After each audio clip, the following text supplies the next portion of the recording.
Hello friends. तो आज का हमारा टॉपिक है आपका वैदिक सभ्यता का पार्ट थर्ड। हमने दो पार्ट वैदिक सभ्यता के पढ़ लिए। आपका जो ऋग्वैदिक काल है वो, और जो सेकंड पार्ट है उसमें आपका जो उत्तर वैदिक काल है उसके बारे में, उसकी उद्भव और आपका जो भौगोलिक उसका विस्तार था उसके बारे में हमने पढ़ा। आज हम लेते हैं जो आपका उत्तर वैदिक काल है उसका जो सामाजिक स्थिति है, आर्थिक स्थिति, राजनीतिक स्थिति वो या धार्मिक स्थिति क्या थी। तो देखो, सबसे पहले हम बात करते हैं सामाजिक स्थिति की कि जो उत्तर वैदिक काल है उसकी सामाजिक स्थिति कैसी थी। कई बार यहाँ से क्वेश्चन आता है तो इसको देखना हमारे लिए क्या हो गया, इम्पोर्टेंट हो गया। पिछले वीडियो में देखो हमने जो 1000 ईसा पूर्व से 600 ईसा पूर्व के मध्य हमने इसमें क्या बताया था, उत्तर ऋग्वैदिक काल, वो थोड़ा सा एक मिस हो गया, इसलिए वो क्या होगा आपका उत्तर वैदिक काल होगा, न कि उत्तर ऋग्वैदिक काल। तो ये होगा उत्तर वैदिक काल, वो आप करेक्शन कर लेना, क्योंकि मैं चाहता हूँ कि आप कोई भ्रम में ना रहें, इस प्रकार मेरी मंशा है, इसलिए आपको सही बताना मेरा उत्तरदायित्व है, जिम्मेदारी है। तो 1000 ईसा पूर्वी से 600 ईसा पूर्वी जो था वो उत्तर वैदिक काल आपका था। सामाजिक स्थिति देखो, समाज की जो व्यवस्था है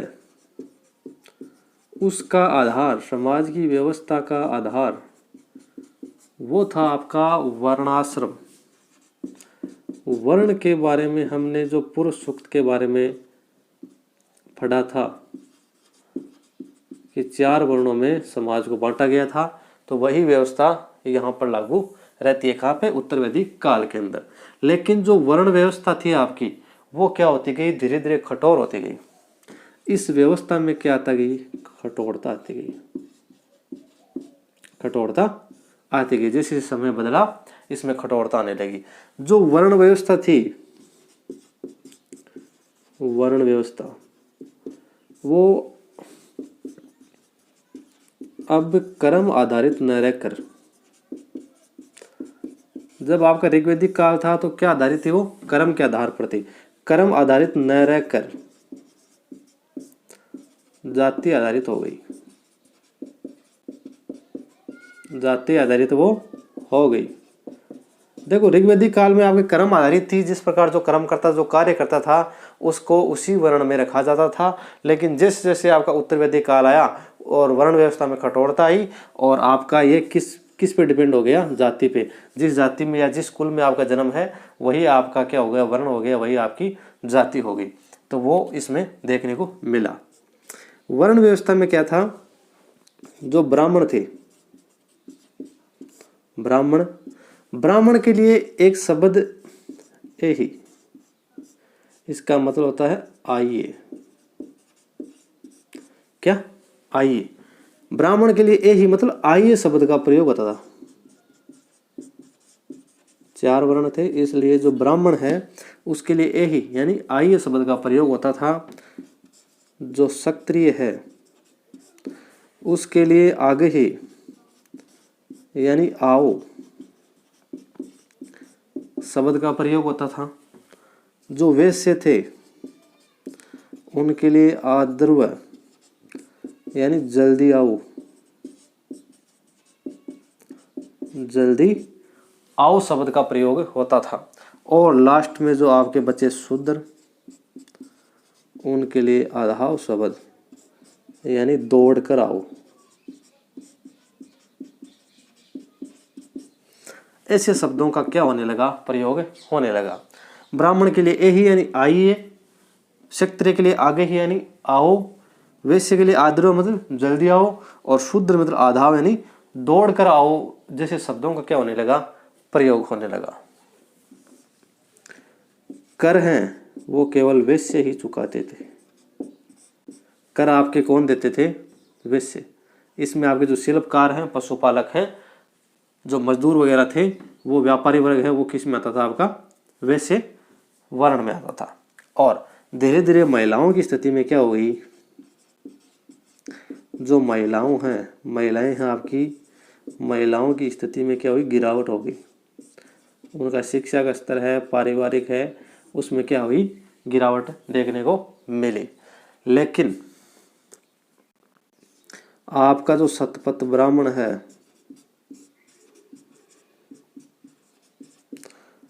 में कुछ विदुषी महिलाएं का उल्लेख मिलता है। विदुषी महिलाओं का क्या मिलता है, हमें उल्लेख मिलता है। कौन कौन सी, देखो नाम सुना होगा आपने गार्गी का। आजकल स्कूलों में जो अच्छे नंबरों से जो लड़कियां पास होती हैं, जो बालिकाएं पास होती हैं, उनको कौन सा पुरस्कार दिया जाता है, गार्गी पुरस्कार। इसके बारे में मेरे हिसाब से आपने सुना होगा। गार्गी, गंधर्व, ग्रहिता, मैत्री, कास्कर्षणी और आपकी वेदवती। ये विदुषी महिलाओं का उल्लेख भी हमें शतपथ ब्राह्मण में देखने को मिलता है। गार्गी, गंधर्व, ग्रहिता, मैत्री, कास्कर्षणी और वेदवती का उल्लेख मिलता है। एक देखो जो ऐत्रेय ब्राह्मण है, उसमें हमें जो वर्णों के कार्यों का वर्णन मिलता है। कार्यों का क्या मिलता है, वर्णन मिलता है। ऐत्रेय ब्राह्मण में वर्णों के कार्यों का क्या मिलता है, वर्णन मिलता है। वर्ण, जो आपके वर्ण थे चार, इन चारों का क्या क्या कार्य हैं उसके बारे में वर्णन मिलता है हमें ऐत्रेय ब्राह्मण में। अब देखो आगे,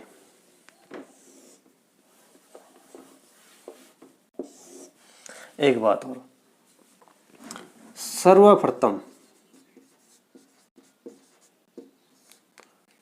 जो आपके आश्रम है,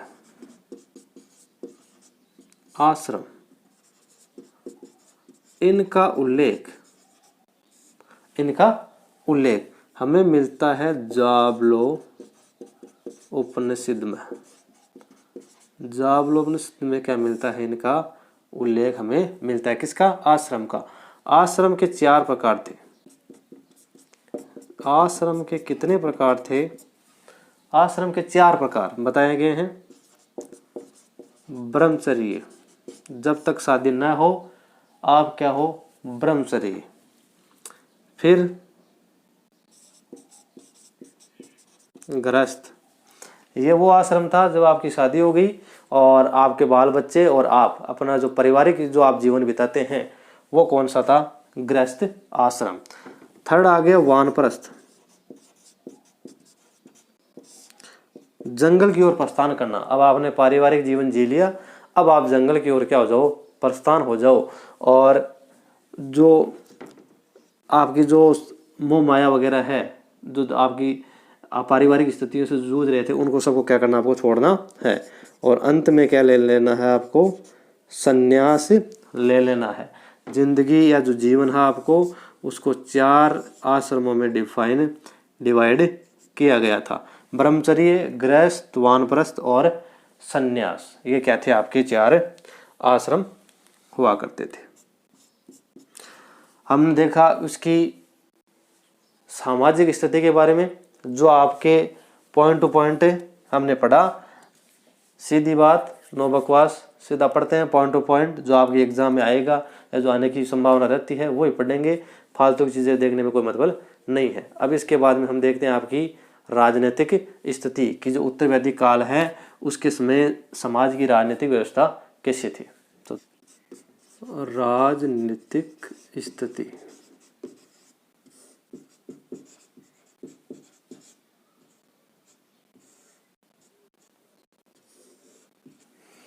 राजनीतिक स्थिति, तो राजनीतिक स्थिति में क्या हुआ, जो क्षत्रिय राजाओं का, क्षत्रिय राज्यों का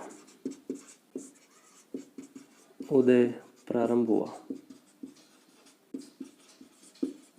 जो क्षत्रिय राजा थे उनका उदय, जो राज्य हैं उनका क्या हुआ, उदय हुआ।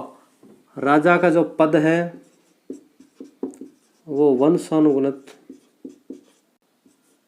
वह राजा का जो पद था वो वंशानुगुणित होना प्रारंभ हो गया। और जो आपका जो राजतंत्रात्मक व्यवस्था थी, राजतंत्रात्मक व्यवस्था वो सशक्त होना शुरू हो गई।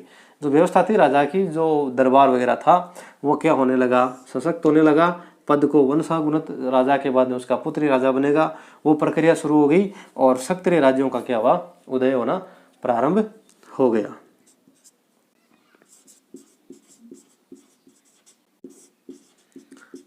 ऐत्रेय ब्राह्मण, ऐत्रेय ब्राह्मण में जो राजा की दैवीय शक्ति,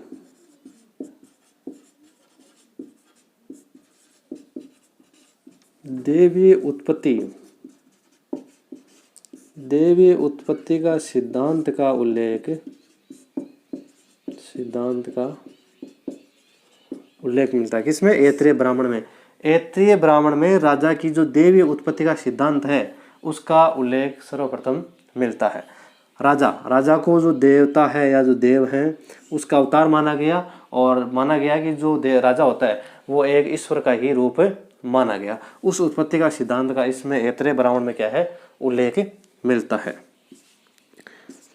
जो ब्राह्मण होते थे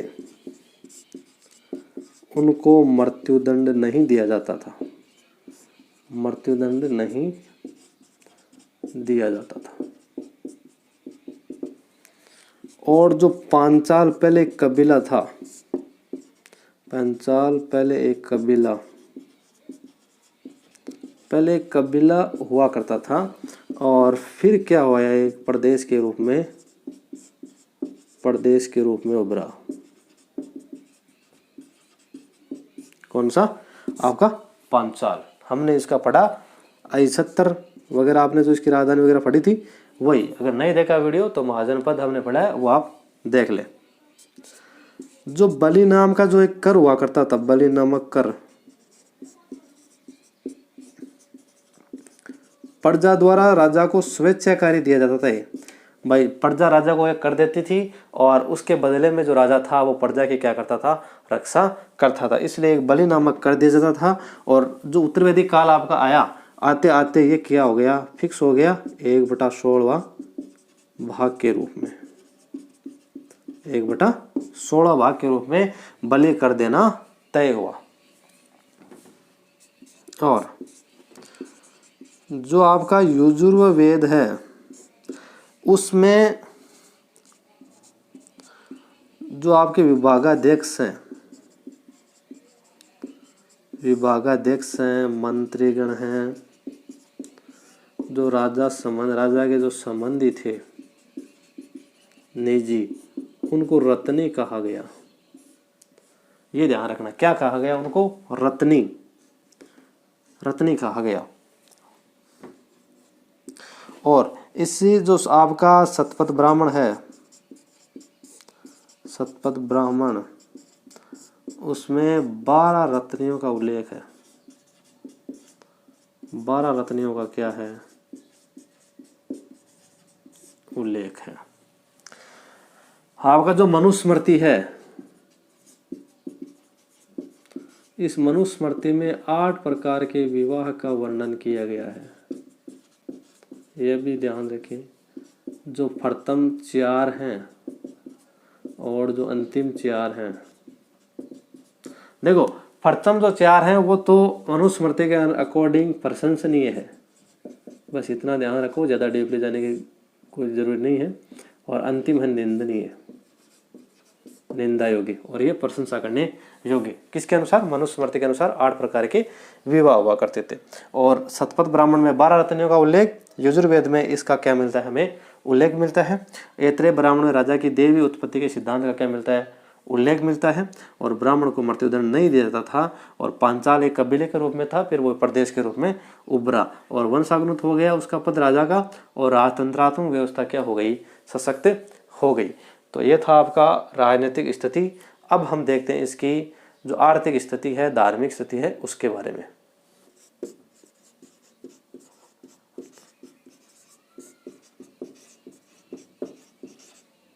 आर्थिक स्थिति। कृषि थी वो प्रथम पेशा बन गई। पहले पशुपालन प्रथम पेशा था, द्वितीय पेशा कृषि थी, और फिर क्या हुई आपकी कृषि है वो प्रथम पेशा बन गई। जो आपका शतपथ ब्राह्मण है,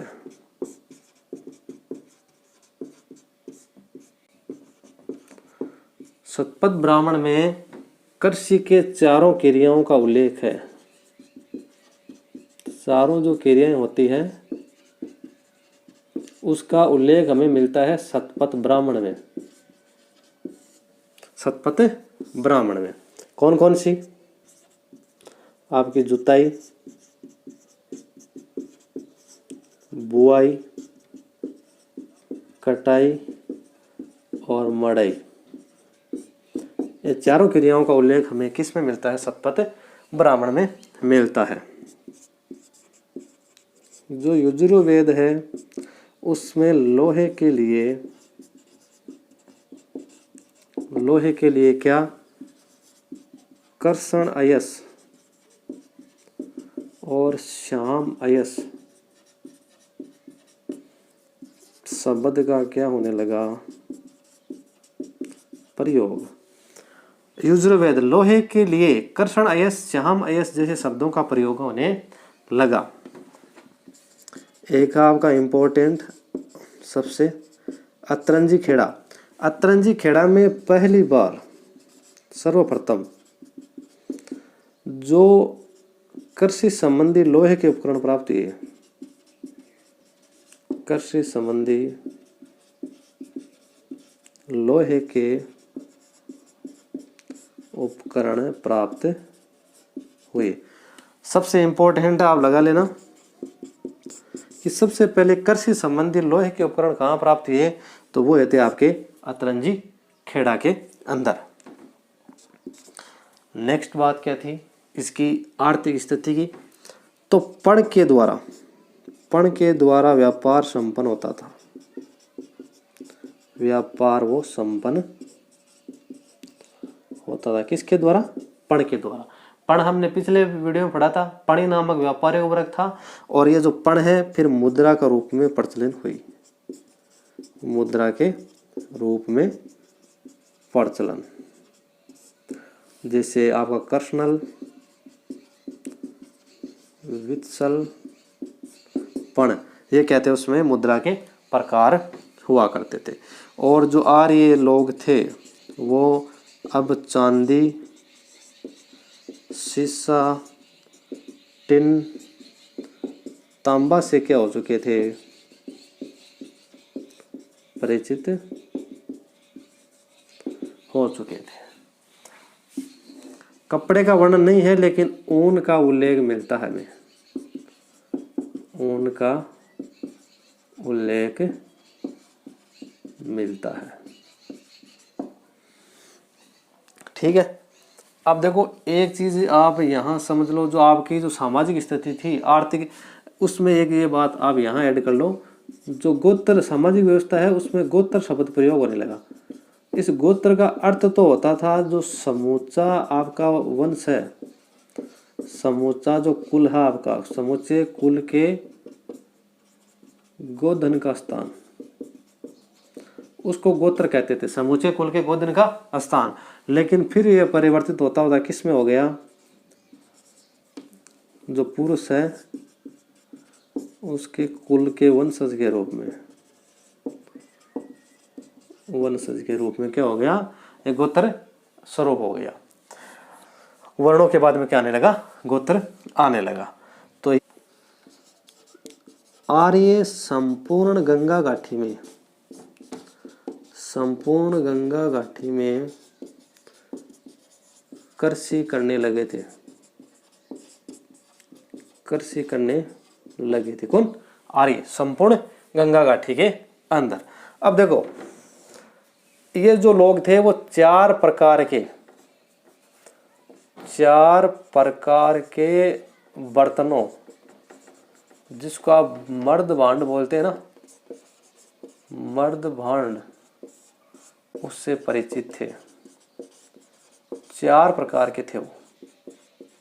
कौन कौन से? तो देखो, लाल और काले मिश्रित, लाल और काले मिश्रित मर्दभांड। दूसरा आपका काले मर्दभांड। तीसरा आपका चित्रित धूसर मर्दभांड धूसर। और चौथा आपका लाल मर्दभांड। देखो कौन कौन से? लाल और काले मिश्रित मर्दभांड, काले मर्दभांड और चित्रित धूसर मर्दभांड, और एक था लाल मर्दभांड। ये 4 प्रकार के जो बर्तनों से लोग क्या थे?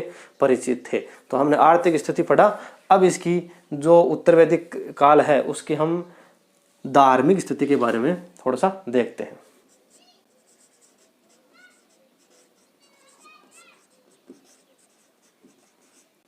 धार्मिक स्थिति, पहले जो इंद्र और अग्नि देवता थे वो महत्वपूर्ण थे, लेकिन अब इनके बाद में आपके जो प्रजापति थे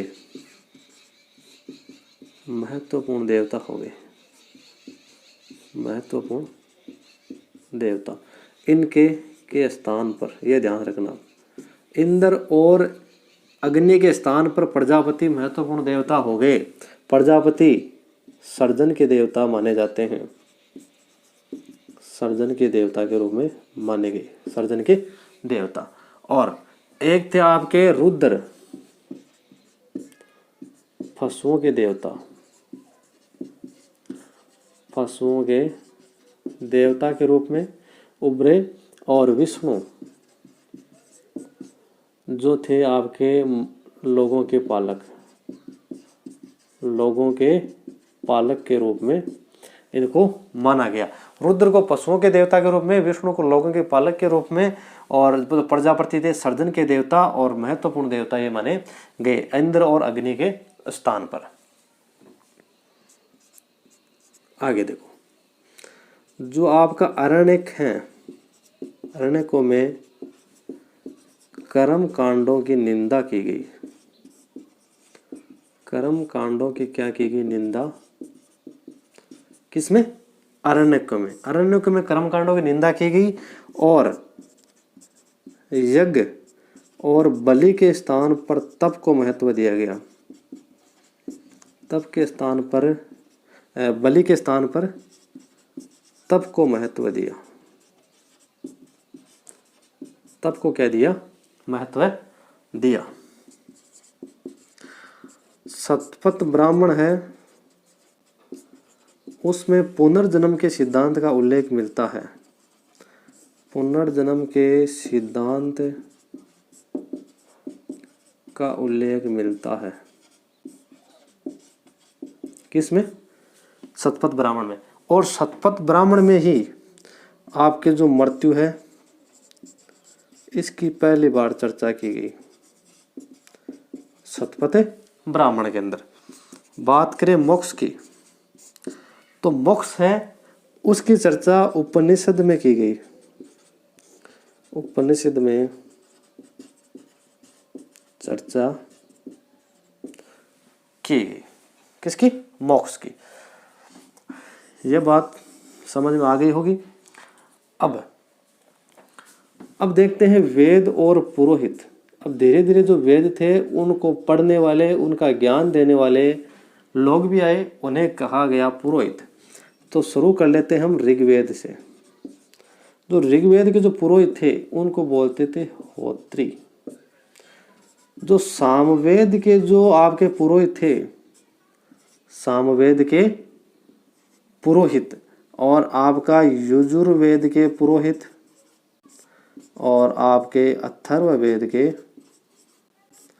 पुरोहित। अथर्ववेद के जो पुरोहित थे उनको कहा गया ब्रह्म, और यजुर्वेद के जो पुरोहित थे उनको अथर्ववेद, और जो सामवेद के थे उनको कहा गया उद्गाता। याद रखना, इम्पोर्टेंट, बहुत बार यहाँ से क्वेश्चन पूछा जाता है।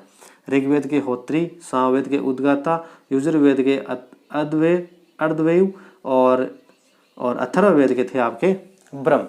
ये 4 क्या आपके इम्पोर्टेंट है। अब देखो जो आपके षडदर्शन है उनका भी बीजारोपण हुआ। इसी काल में षडदर्शन का क्या हुआ? बीजारोपण हुआ। षडदर्शन 6ठी क्लास की NCERT आपका जो हमारा अतीत है वहां पे इसका उल्लेख किया गया, इसलिए आपकी एग्जाम की दृष्टि से ये क्या है, वेरी इंपॉर्टेंट। तो जरा ध्यान से देखें, सांख्य, कपिल, न्याय, गौतम, योग, पतंजलि, वैशेषिक, कणादया उल्लुक, मीमांसा जिसे बोलते हैं पूर्व मीमांसा, पूर्व मीमांसा, जेमिनी, और एक था वेदांत, उत्तर मीमांसा, उत्तर मीमांसा, जिसके कौन थे आपके बादरायण।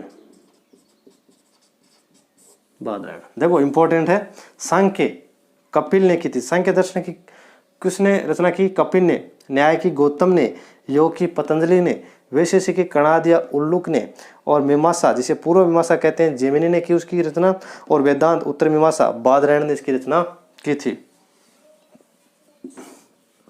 तो ये था आपका धार्मिक स्थिति।